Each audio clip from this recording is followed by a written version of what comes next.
this is our exponential function. Our parent function is e 2 to the x. Our domain is negative infinity to the infinity. Our range is 0 to infinity. Our asymptote is x equals 0. It's going to get really close to 0 but not touch it. And one of the zeros is 0 and 1. And a point on the graph is 1 and 2.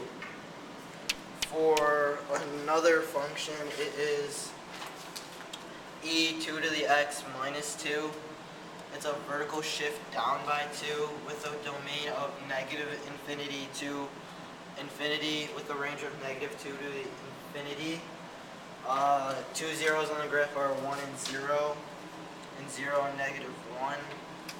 The asymptote is y equals negative 2. It's going to even out at negative 2.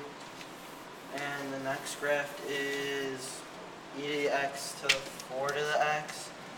And the domain is negative infinity to infinity with the range of 0 to infinity. It's a horizontal shrink by 1/2. And it's a 0 on the graph is 0 to 0, 1. And the next graph, it evens out at 0.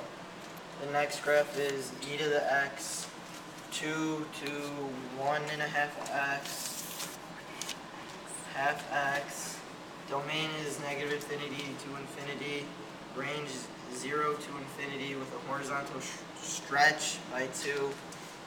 0 on the graph is 0 and 1, and a point on the graph is 2 and 2. It evens out at 0, and that affects the range. The last graph is e to the x 2 to the x minus 2 with a domain of negative infinity to infinity. Range 0 to infinity with a vertical shrink by 1/2. A 0. 1/4. Oh, Jesus.